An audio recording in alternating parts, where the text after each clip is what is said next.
Anyone who believes in indefinite growth on a physically finite planet is either mad or an economist. We don't want to focus politics on a notion that involves the rejection of principles around which a large majority of our fellow citizens organize their lives. We are not as endlessly manipulable and as predictable as you would think.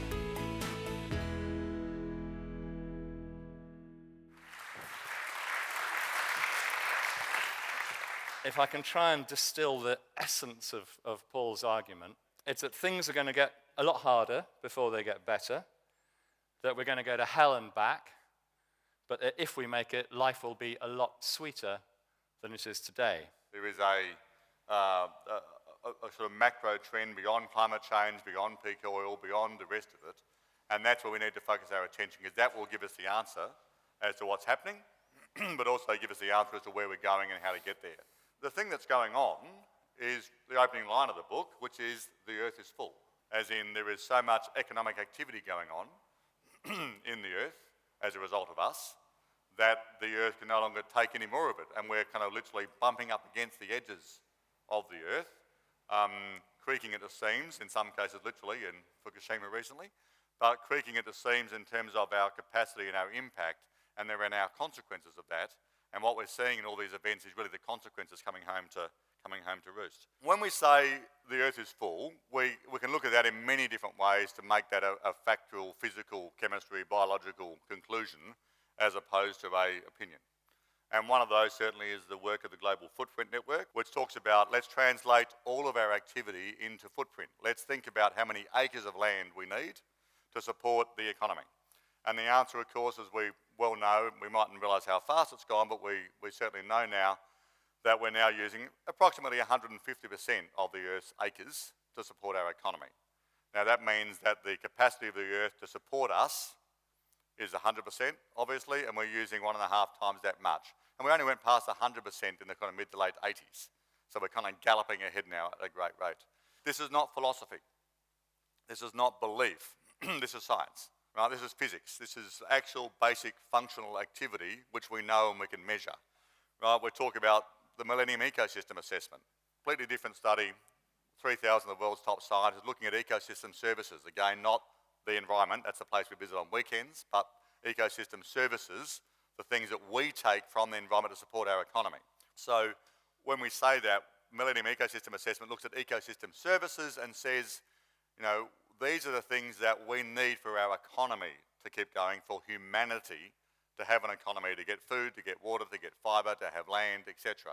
So these are very practical things. And what they're saying is there's about 25 of those ecosystem services. Some of those are more spiritual, recreational things, but most of them are food, fibre, very basic things. And they're saying that 16 out of those 25 are being used unsustainably. So again, different approach, saying the same thing. Our current economy is not sustainable relative to the capacity of the earth to support it. But that's actually not the very big problem. The really, really very, very big problem is that we're not stopping at 150%. Right? We're planning to go on from that point and keep on growing the economy, the one idea that we have, remember. Let's think about that. So from 1.5 times operating capacity to somewhere between 4, allowing for efficiency, and that will come in as well, we go to somewhere between 3, 4 or 5 planets worth of activity. And that means that we can't do that. So let's be really clear, the one idea we've got is not going to happen. So if it doesn't happen, what will happen and what will it look like, what will it feel like? What it will feel like is kind of what it feels like now, more without denial. So what I mean by that is that when you look around the world today, and we recognise that in 2008, when I would argue the Great Disruption started, then the world was already full, and of course when the world's full, the system can't carry on and something goes wrong. What goes wrong in that case was oil prices went up and food prices went up, because when you mess with the system and you operate partial capacity for land, for soil, for food production, climate impacts, change the environment in various places, makes food harder to produce, food becomes scarcer. As the economy is growing, we demand more food prices go up. When we get past the production capacity of the oil system, right, then oil prices go up. When oil prices go up, of course, food prices go up. What happened in Egypt recently was not just the struggle for freedom of a people who were sick of being oppressed. Food prices had just gone up 30 or 40%, right, in the previous 6 to 12 months, I think it was. So of course food prices go up, people get cranky. People got nervous because people in the Middle East were starting to demand freedom and democracy, which of course is very bad for the oil industry who likes repressive regimes. And therefore oil prices went up. Of course oil prices going up as a major input into food means food prices go up. When food prices go up, instability goes up. When instability goes up, then food prices, etc., etc. So we have kind of the perfect global market of systems, right, where this thing starts to eat itself. For a reasonable time from now on, I think for several decades, is we will not grow the economy. I mean, I don't mean by a percent here or there or up in China and down here, but generally speaking, we are not going to go beyond this size of economy in a physical sense ever again. Right? And that means economic growth is dead. When I say it's dead, we are not going to acknowledge that it's dead for quite some time. Right? We are going to fight very hard against the idea that our one idea no longer works. And the sad truth is that the environmental movement, of which I've committed most of my life to, completely failed to achieve its objective, which was to protect the global ecosystem. We are past that point. We have failed. It is now our system. Right? We have now irreversibly and I think semi-permanently changed the nature of life on Earth, and we are now in charge of that ecosystem, right? And we have to recognise we are now moving to a point where a bit of conscious control would be better than unconscious control, right? And we are now talking about saving humanity and civilization, not the planet. The good bit is that we're really good in a crisis, and that's what we're coming to now, is that the end of growth, right, is actually the biggest crisis, and it's the crisis we need to have before we respond. We are not going to respond to the death of all the polar bears, the melting of the ice caps. If we're going to respond to science, we would have responded a long time ago. We're going to behave differently when we get affected. So the reason that's such good news is because we know what to do. We spent 50 years actually talking about what to do, planning it, defining it, analysing it, modelling it, right, researching it, and not doing anything. But boy, have we got good plans. And that is sort of, a little bit annoying because it's not very efficient to do it this way, but we know what to do. We know every technology. We genuinely know how to stop CO2 emissions from the economy. Is it too late? Which many people talk about in this area, is it too late? And the answer is no, it's not too late. And the good news is it won't be too late in 5 or 10 years actually. There's a whole range of things we can do to bring the system under control once we decide to do it, And that's the issue, once we decide to do it.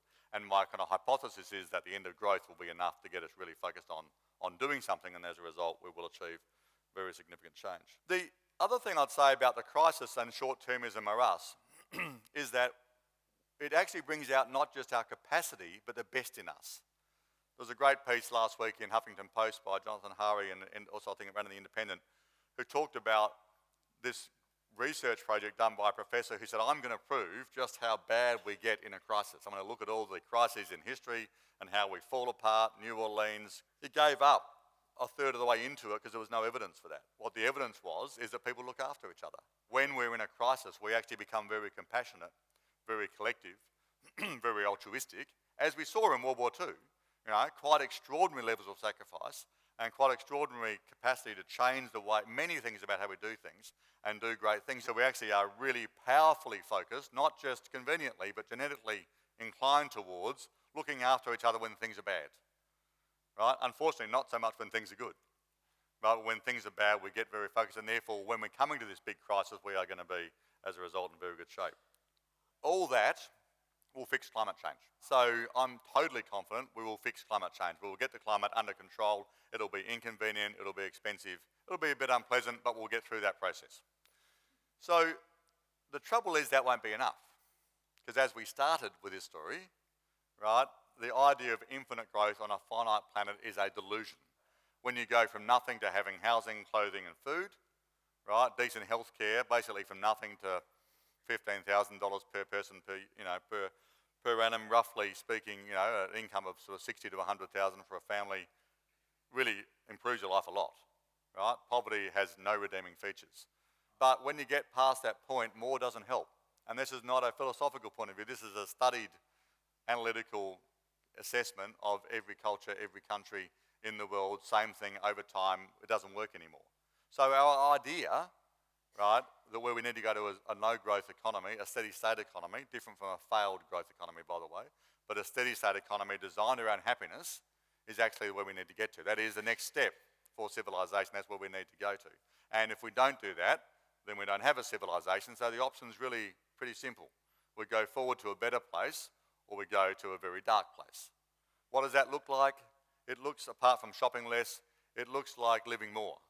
It looks like giving more, because giving is one of the greatest sources of happiness. It looks like being involved in your community and being connected more, because that makes people happy. It gives you a quality of life that we get from that process. Learning new things.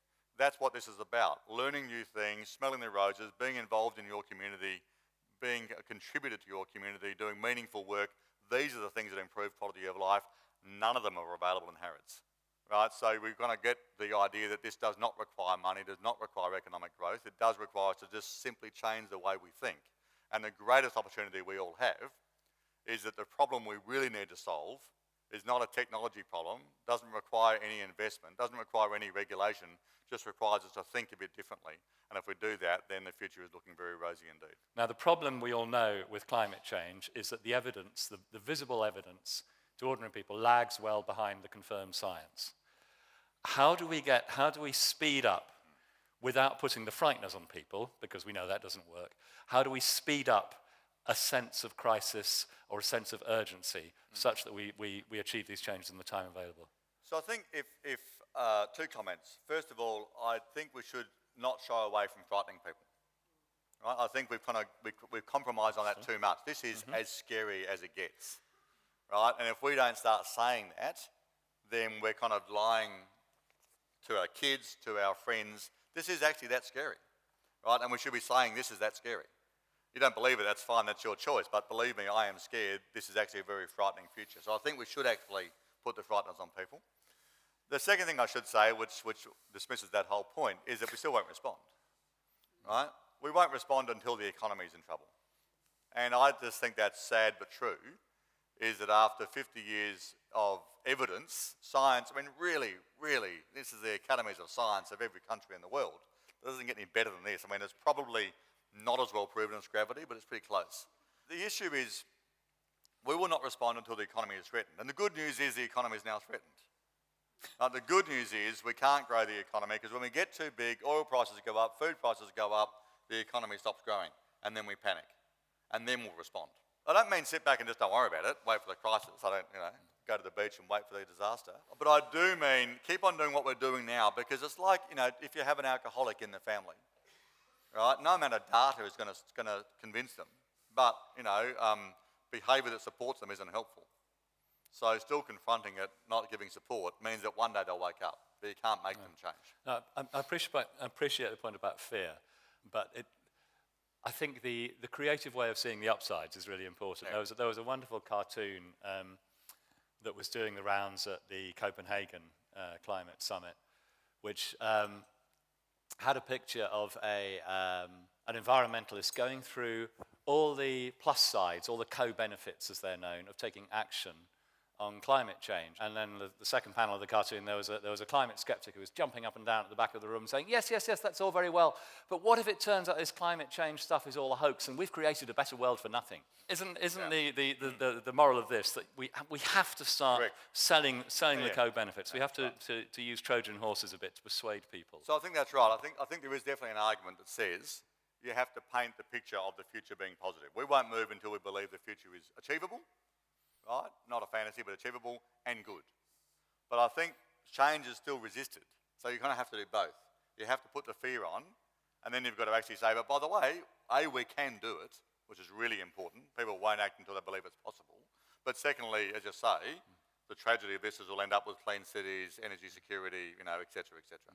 The big issue is that people who are making arguments against taking action on climate or any other form of ecosystem collapse, they do so with at least on the surface, the best of intentions. They say, but we can't do that without condemning millions to poverty, or we can't do that without incurring damaging costs to the economy, which will, throw people into unemployment and so on. Your experience of working with business, how do you set about starting to overcome where you have those entrenched vested interests? Yeah, it's really tough. The thing is I've spent 15 years of my life working with very senior, committed, decent people who are, chairman, CEO, executives of very large companies. And it's even the ones that are, as you say, resisting change, right? It's not like they're evil people. I mean, there are some. Most of them are just misguided, or most importantly, guided by self-interest. And we all face this in our lives. It's very hard not to let your self-interest guide the way you think about something. You hear about ideas, you preferentially look at stuff that reinforces your views, et cetera, et cetera. So we all kind of do that. So the conclusion is you recognise that's a system. It's a system of tendencies as opposed to a system of conspiracy by evil people in charge of companies. And so those tendencies are towards self-interest, which is why the very, very scary thing for business about, by the way, your business model is going to suddenly die, right, in 5 or 10 years if you're not ready for it, that fear is really a powerful motivator. But by the way, if you act now, you can actually be the hero who saves the company. So again, you've got to have a bit of fear, based in logic and rational, not for its own sake, and then a big dose of positive energy.